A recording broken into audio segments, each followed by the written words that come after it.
I know a lot about Open Austin, Okay. but people watching this may not. Uh-huh. So just give a quick overview about who you are and what Open Yeah. Austin is and Okay. what you want to say. Sure thing. So Open Austin started in 2009, kind of it with an advocacy bent. So the city was procuring a new website, and it was a really rough process for them. It went through 5 failed RFPs, and it was the middle of the recession, and there was a community of web developers and just civic advocates here in town that said, we need our city to do a better job when they're procuring software, especially when it's like a community engagement piece so vital as like a website. So they convinced the city to manage that project in-house, and they built it on an open source system, and they hired folks locally to help build it. And so that was kind of where we started. And then over time we've evolved to be more about building projects with open data, advocating for the city to publish more data sets, to make those data sets follow nationwide standards, and things like that. So, our focus is building a community of folks that feel comfortable trying new technologies, playing with new skills, but also being engaged in local government beyond just voting. Yeah, I think you guys have done, and girls, have done an amazing job of really rallying the developer community around government, and especially for local governments. That's not always an easy kind of gap to bridge. So it's well done.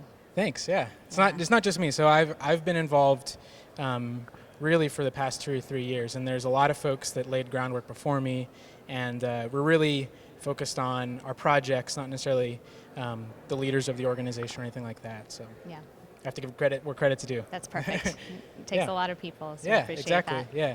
Well, if you had the magic wand and you could just bling it and you get to create whatever future you want from your perspective, what would you want cities to do? How would you want them to react in terms of the developer community, open data? What are some of the things you want to see?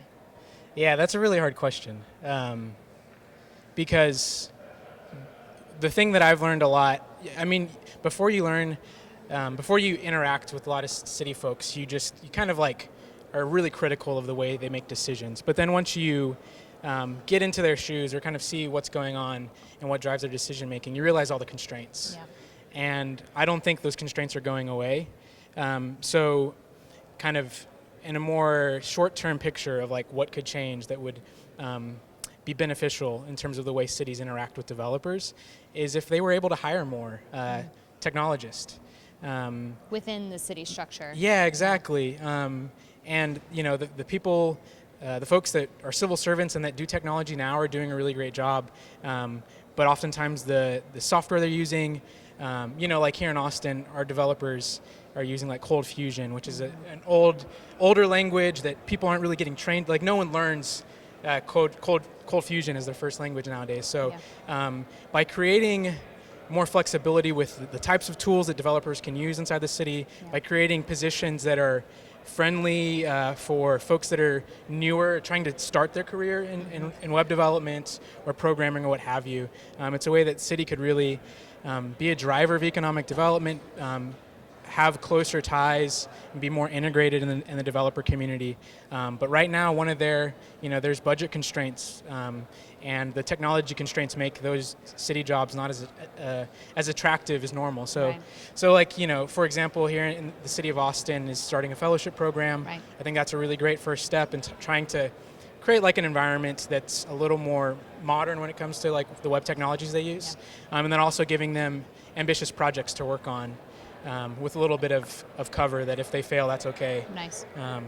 So that's one aspect, and then overall, like kind of on a similar road is the way that city procures new systems, new softwares, is very risk averse, and it's very time consuming, and it takes legal teams to be involved on those processes to like make the bids to win contracts. And so another way a city could benefit economic development is by looking at its developer community, looking at its startup community, and giving opportunities for businesses to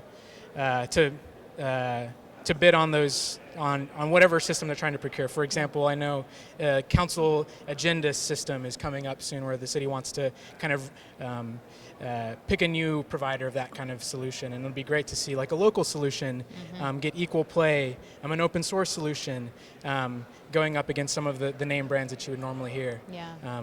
So yeah. Hopefully there's some exposure to that type of thinking through the Smart City Summit. Yeah. I hear a lot of cities doing some pretty innovative things. So I love the idea of collaboration, looking at what other people are doing and learning and improving. Definitely. Well, speaking of the technology stuff, is there things here at the Smart City Summit that you see that's kind of blowing your mind? I mean, what are kind of your key takeaways from a technology perspective? Okay.